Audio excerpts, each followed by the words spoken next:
হরে কৃষ্ণ, রাধে রাধে বন্ধুরা, কেমন আছেন সবাই? ভক্তিকুঞ্জে আরও একটি ব্লগে আপনাদের স্বাগত জানাই। সকাল সকাল সবজি নিয়ে বসে পড়েছি, তো সবজি বানাচ্ছি, রান্না করব। এদিকে ছেলে চলে গেল স্কুলে, আজ থেকে ছেলের নতুন ক্লাস শুরু হলো। আর ওর বাবাও আজকে একটু তাড়াতাড়ি বেরোনো ছিল, তাই ছেলেকে স্কুল বাসে তুলে দিয়ে ওর বাবাও ওদিক থেকে বেরিয়ে গেছে। তো এদিকে রান্নাবান্না করব দুপুরে, তার জন্য এই যে সব কিছু রেডি করছি। এখানে দেখতে পাচ্ছেন সবজি নিয়ে বসেছি, সবজি বানাচ্ছি। কদিন থেকে যা গরম পড়েছে, তো গরমের মধ্যে আজকে বেশি মশলাদার রান্না করব না, সব কিছুই হালকা পাতলা গরমের মধ্যে রান্না করব। তো আজকের ব্লগটা পুরোটা দেখতে থাকুন, আশা করি আপনাদের ভালো লাগবে। আর এই যে এখানে দেখতে পাচ্ছেন আলু, ঝিঙ্গে, পটল দিয়ে একটা সবজি এখানে বানিয়ে নিলাম। এটা এখন রান্না করব। এই যে ধুয়ে নিলাম ভালো করে, চলুন এখন এটা রান্না করি। একটা কড়াই বসিয়ে দিয়েছি, কড়াইয়ের মধ্যে কিছুটা সর্ষের তেল দিয়ে দিলাম। সর্ষের তেলটা গরম করে নিলাম, গরম করে এর মধ্যে একটুখানি পাঁচফোড়ন দিয়ে দিলাম। আজকে একদমই মশলাপাতি ছাড়াই রান্না করব, বেশি মশলা দিয়ে আজকে রান্না করব না। তো এর মধ্যে দেখুন সবজিটাও আমি দিয়ে দিয়েছি, তার মধ্যে এখন পরিমাণ মতো নুন দিয়ে দিলাম আর হলুদ দিয়ে দিলাম, দিয়ে একটু ভালো করে নাড়াচাড়া করে কিছুক্ষণ ভেজে নেব। এখানে একটু ভালো করে নাড়াচাড়া করে এখন এটাকে সবজিটা ভালো করে একটু ভেজে নেব। এই সবজিটার মধ্যে আমি পনির দিয়ে রান্না করব। আর এই যে দেখতে পাচ্ছেন এটার মধ্যে আলু, পটল, ঝিঙ্গে, বেগুন, এই 4 রকমের সবজি আছে। আর তার সাথে পরে দেব হচ্ছে পনির। আর আজকে রান্না করব এই ঝোলটা পনির দিয়ে, এই ঝিঙ্গে, আলু, বেগুনের পাতলা ঝোল। আর তার সাথে আজকে রান্না করব হচ্ছে থোড় ভাজা। ডুমুরটা অনেক কদিন হলো আনা হয়েছে, তো ডুমুরটা পড়েই আছে, রান্না করা হয়নি, তাই ভাবলাম ডুমুরটাও আজকে ভাজা করব। ডুমুর ভাজাটা খেতে আরিয়ান ভালোই বাসে, তাই ডুমুর ভাজা করব। আর এর আগে গ্রামের বাড়িতে গিয়েছিলাম, ওখান থেকে এনেছিলাম থানকুনি পাতা, তাও অনেকটা থানকুনি পাতা এখনও ফ্রিজে আছে, তো সেই থানকুনি পাতাটা বাটা রান্না করব। ওদিকে সবজিটা একটু কষতে থাকুক, ততক্ষণে আমি এই সবজিগুলোকে বানিয়ে নিই। এই যে দেখতে পাচ্ছেন থোড়টা আজকে ভাজা করব একটু, তাই থোড়টাকে এখন বানিয়ে নিই। থোড়টা একটু এই ঝিরিঝিরি করে একটু এখন বানাবো, দিয়ে তারপর এটাকে ভাজা করব। কালো জিরে আর শুকনো লঙ্কা দিয়ে এটা ভাজা ভাজা করব। এটা কিন্তু গরম ভাতের সাথে খেতে খুব ভালো লাগে। এই যে দেখুন থোড়টাকে আমি এইভাবে বানাচ্ছি। প্রথমে ভালো করে ছুলে নিলাম, ছুলে নেওয়ার পর আমি এই যে এইভাবে করে একটু এইভাবে করে গোল গোল মতো করে তারপর আমি এইভাবে হাত দিয়ে আঙুল দিয়ে পেঁচিয়ে পেঁচিয়ে এর মধ্যে যে আঁশটা থাকে এইভাবে করে বের করে নিচ্ছি। আমার মাকেও দেখেছিলাম এইভাবে করে থোড় বানাতে, তো আমিও এইভাবে করে থোড় বানাই। এই থোড় ভাজাটা খেতে আমার তো ভীষণই ভালো লাগে গরম ভাতের সাথে। আর এই যে দেখতে পাচ্ছেন এইভাবেই ঝিরিঝিরি করে থোড়গুলোকে বানিয়ে নিলাম। আর এখন ফ্রিজ থেকে একটা পনিরের প্যাকেট বের করে নিচ্ছি। তো পনির দিয়ে বলেছিলাম সবজিটা রান্না করব, আর পনিরটা প্যাকেট থেকে বের করে এখন ভালো করে ধুয়ে নিলাম। আমি আবার না ধুয়ে কিন্তু পনির একদমই রান্না করি না, যতই প্যাকেটের থাক। তো ধুয়ে নিয়ে তারপর এখন এই যে দেখতে পাচ্ছেন লম্বা লম্বা করে এইভাবে করে পনিরগুলোকে বানিয়ে নিলাম। আর এদিকে আর একটা কড়াই বসিয়ে দিয়েছিলাম, কড়াইয়ের মধ্যে একটু সর্ষের তেল দিয়ে তেলটা গরম করে এখন পনিরটাকে একটু লাল লাল করে ভেজে নেব। আমার আবার একদমই কাঁচা পনির ভালো লাগে না, আমাদের বাড়িতে কাঁচা পনির তরকারির মধ্যে দিলে কেউ খেতে চায় না, আর আমারও একদমই ভালো লাগে না। তো আমি এরকম একটু হালকা ভেজে নিই লাল লাল করে, তারপর আমি সবজি রান্না করি। আমাদের ইস্কন মন্দিরের একজন প্রভুকে আমি দেখেছিলাম যে উনি এইভাবে করে পনির দিয়ে পাতলা ঝোল রান্না করেন, তো তখন আমি এই ঝোলটা রান্না শিখেছি, আমারও ভালো লেগেছিল খেয়ে। তো এই যে দেখতে পাচ্ছেন সবজিটার মধ্যে আমি একটু জিরের গুঁড়ো দিয়ে দিলাম, তার সাথে চেরা কাঁচা লঙ্কা দিয়ে এখন ভালো করে একটু কষে নেব, আর কিছুক্ষণ কষিয়ে নেব। তারপর আমি ওইদিকে তো পনিরটা ভাজছি, তো পনিরটা ভাজা আমার লাল লাল করে ভেজে নিয়েছি, দেখতে পাচ্ছেন কি সুন্দর হয়েছে পনিরটা। সবজিটার মধ্যে পনিরটা দিয়ে আর একটু নেড়ে চেড়ে নেব। আগে অনেকবারই এরকম পাতলা ঝোল করতাম সব কিছু সবজি দিয়ে, কিন্তু পনির দিয়ে আগে করতাম না। তো মোটামুটি বছর 3 আগে একজন প্রভুজিকে আমি দেখেছিলাম এইভাবে করে পাতলা ঝোলের মধ্যে পনির দিয়ে রান্না করতে। আর আমি ইস্কন মন্দিরে গিয়ে এরকম খেয়েছিলাম, তো আমার কিন্তু ভীষণই ভালো লেগেছিল। ওই জন্য তারপর থেকে আমি এই রান্নাটা করি, আমারও খুব ভালো লাগে। স্পেশালি গরমের মধ্যে না, আমার তো ভীষণই ভালো লাগে। বিশেষ করে আমরা যারা প্রসাদভোজী তাদের কিন্তু নিরামিষ রান্নার মধ্যে পনিরটা একটা আইটেম। তো পনিরটা কিন্তু এইভাবে রান্না করলে ভীষণই ভালো লাগে, আপনারাও কোনো সময় করে দেখবেন, বেশ ভালো লাগবে। তো পনিরটা একটু ঢাকা দিয়ে দিলাম, আর এদিকে থোড়টা বানিয়ে নিয়েছিলাম, তো থোড় ভাজাটা করব এখন। এদিকে থোড়টা ভালো করে একটু ধুয়ে নিয়ে তারপর আমি থোড় ভাজাটা রান্না করব। এখন থোর ভাজাটা রান্না করব, তার জন্য একটা কড়াইয়ের মধ্যে 2 চামচ মতো সর্ষের তেল দিয়ে দিলাম। তার মধ্যে দিয়ে দিয়েছি 2টো শুকনো লঙ্কা, আর তার সাথে দিয়ে দিয়েছি একটুখানি কালো জিরে। তো এটা ফোড়ন দিয়ে আমি ধুয়ে রাখা থোরগুলো দিয়ে দিলাম। তার মধ্যে দিলাম একটুখানি চিনি, আর স্বাদ মতো নুন দিয়ে দিলাম, আর পরিমাণ মতন হলুদ দিয়ে দিলাম। তো এটাকে এই যে দেখতে পাচ্ছেন ভালো করে এখন একটু নেড়ে চেড়ে নিচ্ছি। তো এটাকে নেড়ে চেড়ে দিয়ে একটু ঢাকা দিয়ে রাখবো, তাহলে না থোরটা বেশ সুন্দর মানে নরম হয়ে যায়।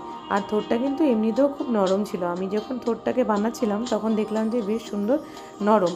শক্ত হলে কিন্তু একদমই ভালো হয় না। তো থোরটা এদিকে ঢাকা দিয়ে দিয়েছি, আঁচ কমিয়ে দিয়েছি, থোরটা ওদিকে আস্তে আস্তে হতে থাক। আর এদিকে ডুমুর ভাজা করব বলেছিলাম, তো ডুমুরটা ফ্রিজ থেকে বের করে রেখেছিলাম। এই যে দেখতে পাচ্ছেন ডুমুরটাকে আমি এরকম গোল গোল করে বানিয়ে নিচ্ছি। তো সবগুলো ডুমুরকে আমি এইভাবে গোল গোল করে বানিয়ে নিলাম। আর এই যে দেখতে পাচ্ছেন এখন ভালো করে একটু কচলে কচলে ধুয়ে নেব। তো ডুমুরটা কিন্তু এমনি স্বাস্থ্যের জন্য খুব ভালো খাওয়াটা। তো এই সময়টা আমাদের এখানে ডুমুরটা বেশ ভালোই পাওয়া যায়।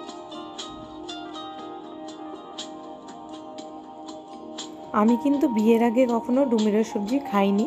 তো ডুমুরের সবজিটা আমি বিয়ের পরেই খাই এখানে এসে, মানে শ্বশুরবাড়িতে এসে। তারপর কিন্তু প্রথম খেয়েছিলাম, তো আমার কিন্তু ভালোই লেগেছিলো। তো এখন বাজারে গেলে পরে এই সময়ে বেশ ভালো ডুমুর পাওয়া যায়, তো নিয়ে আসি। আরিয়ানও ভালোবাসে খেতে। আর এই যে দেখতে পাচ্ছেন ডুমুরটাকে ভালো করে একটু কচলে নিয়েছি, দেখুন কি সুন্দর এখন পরিষ্কার হয়ে গেল।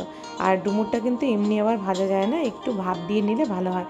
তো গরম জলে একটু ভাপ দিয়ে নেব, তার জন্য এই কুকারটার মধ্যে ডুমুরগুলো দিয়ে দিলাম, তার মধ্যে একটু জল দিয়ে দিলাম, দিয়ে বসিয়ে দিলাম আমি। এটাকে একটু সামান্য নুন দিয়ে দিলাম, তাহলে না এর রস যেটা আছে সেটা বেরিয়ে যাবে, আর খেতে বেশ ভালো হয়। তো এটা দেখতে পাচ্ছেন কুকারের মধ্যে কিন্তু আমি ঢাকনাটা হালকা করে দিয়ে রেখেছিলাম, সিটি টিটি কিছু দিইনি, এমনি একটু হালকা ভাপ দিয়ে নিলাম মোটামুটি 1 থেকে 2 মিনিট। তারপরে জলগুলোকে ছেঁকে ফেলে দিয়ে তারপরে তেলের মধ্যে ডুমুরগুলো দিয়ে দিলাম। দেওয়ার পর এর মধ্যে আমি একটা জিনিস অ্যাড করেছি, সেটা হলো হিং। আমি আবার এই ডুমুর ভাজার মধ্যে একটু হিং দিয়ে দিই। তো এই হিংটা দিলে না বেশ ভালো হয়, আমি দেখেছি ভাজাটা, আমি এমনিও ভেজে দেখেছি হিং ছাড়া। আর হিং দিলে না একটা খুব সুন্দর ফ্লেভার হয়, আর খেতে কিন্তু ভীষণ ভালো লাগে। তো আমি এর জন্য একটু হিং দিয়ে এটা ভাজি। এখন এই ডুমুরটা মোটামুটি আমি 5-7 মিনিট হালকা আঁচে আস্তে আস্তে করে ভেজে নেব, তাহলে না ভেতর থেকে ডুমুরটা খুব সুন্দর ভাজা হয়। আর যেহেতু ভাপটাও দিয়ে নিয়েছিলাম একটু গরম জলের মধ্যে, ওই জন্য কিন্তু একটু সেদ্ধটা হয়ে গেছে। আর এখন একটু এইভাবে করে আঁচ কমিয়ে হালকা হালকা করে ভেজে নেব। তো ডুমুরটা কিন্তু বেশ সুন্দর ভাজা হবে, আর খেতেও তাহলে খুব ভালো হয়। তো এদিকে ডুমুরটা ভালো করে নেড়েচেড়ে নিয়ে এটাকে একটু ঢাকা দিয়ে দিলাম। ঢাকা দিয়ে এখন মোটামুটি 5-7 মিনিট একটু হালকা আঁচে বসিয়ে রাখলাম। আর এদিকে আমি এই দেখতে পাচ্ছেন বললাম যে থানকুনি পাতাটা আজকে বাটা করব। তো অনেক দিন হয়ে গেল জানেন তো, মোটামুটি 4-5 দিন হয়ে গেল বাড়িতে গিয়েছিলাম, বাড়ি থেকে আমার শাশুড়ি মা দিয়ে দিয়েছিলেন। তো এই থানকুনি পাতাটা বাটা করব। তো আমার ছেলে কিন্তু এই বাটা খেতে খুব ভালোবাসে।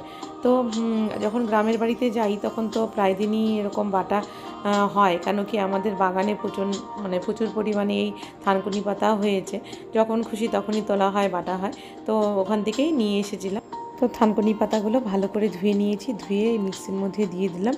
তার সাথে দিয়েছি একটুখানি কালো জিরে, আর তার সাথে নুন পরিমাণ মতন, আর 3-4টে কাঁচা লঙ্কা। তো দিয়ে এখন ভালো করে মিক্সির মধ্যে এটাকে বেটে নেব।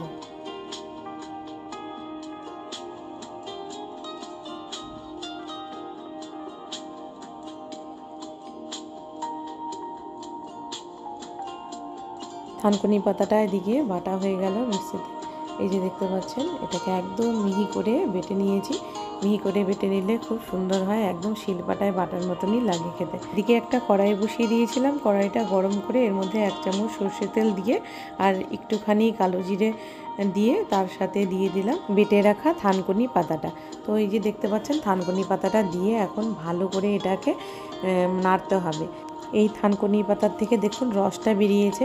এই রসটা যতক্ষণ পর্যন্ত না শুকিয়ে আসছে ততক্ষণ পর্যন্ত এটাকে একটু হালকা আঁচে রেখে ভালো করে এরকম খুন্তির সাহায্যে ভালো করে নেড়ে চেড়ে নিতে হবে। তারপরেই এই বাটাটা রেডি হবে। এই যে দেখতে পাচ্ছেন, তার মধ্যে কিন্তু আমি তো এর মধ্যে নুনটা আগেই দিয়ে দিয়েছিলাম বাটার সময়তে, আর লঙ্কাটাও আগে দিয়ে দিয়েছিলাম।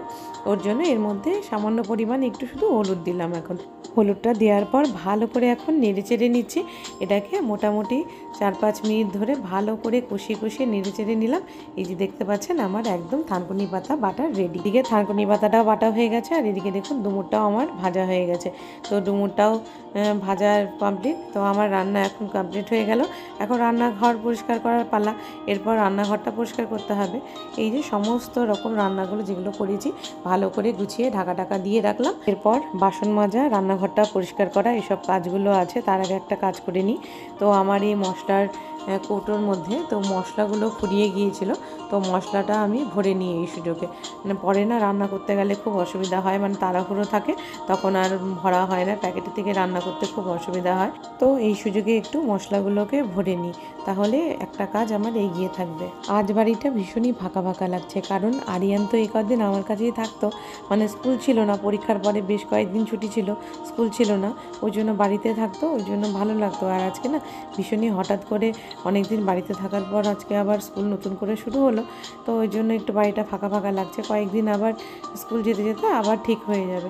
তো বাসনগুলো এদিকে মেজে নিই। তো ওইদিকে গ্যাসটাও মুছে নিয়েছি, আর বাসন কয়েকটা আছে, তো এই বাসনগুলোকে মেজে নিই, তাহলে তারপর আমি স্নান করব। মানে সকালবেলাতে একবার স্নান করে পুজো করা, রান্না করা সবই করি, আর তারপর আবার যা রান্নাবান্না থাকে করে টোরে তারপর আবার স্নান করে নিই। স্নান করে তারপরে আবার অন্নটা গরম গরম রান্না করি, তারপর আবার ভগবানকে ভোগ লাগাই। আর ওদিকে আবার আরিয়ানেরও আসার টাইম হয়ে যায় ততক্ষণে। এদিকে আমার বাসনগুলো সব মাজা কমপ্লিট হয়ে গেল, আর ওইদিকে আমি সমস্ত রান্নাঘর দোর সব পরিষ্কার করে নিয়েছি। এখন যাব স্নান করতে, কারণ সকালে তো একবার স্নান করেছি, এখন আরেকবার স্নান করব। তো স্নান আমার হয়ে গেল। স্নান করার পর এদিকে দেখতে পাচ্ছেন আমি অন্নটাও চাপিয়ে দিয়েছি। তো অন্নটা প্রায় আমার হওয়ার দিকে। এখন অন্নের ফ্যানটা একটু ঝরিয়ে নেব, আর তারপর ভগবানকে ভোগ নিবেদন করব। তো এই যে আমার জগন্নাথ বলদেব সুভদ্রা মহারানী, তো আমি ভোগটা বেড়ে নিয়েছি, অন্নটা একটু ঠান্ডা করে নিয়েছি, কারণ অন্নটা একদম গরম গরম তুলসী নিবেদন করা যায় না। তাই আমি এখন ভগবানকে ভোগ নিবেদন করে দিয়েছি। আর কিছুক্ষণের মধ্যেই আরিয়ান চলে আসবে। তো আজকে একটু দেরি করেই রান্নাবান্না সারলাম।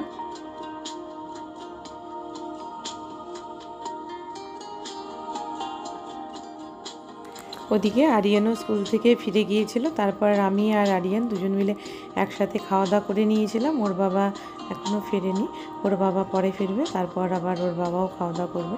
তো যাই হোক বন্ধুরা, আজকের এই ব্লগটি আমি এখানেই শেষ করছি। আশা করি আজকের ব্লগটি আপনাদের ভালো লেগেছে। ভালো লেগে থাকলে অবশ্যই একটা লাইক করবেন, আর কমেন্ট করে জানাবেন কেমন লাগলো, আর সাবস্ক্রাইব করে আমার চ্যানেলে পাশে থাকবেন।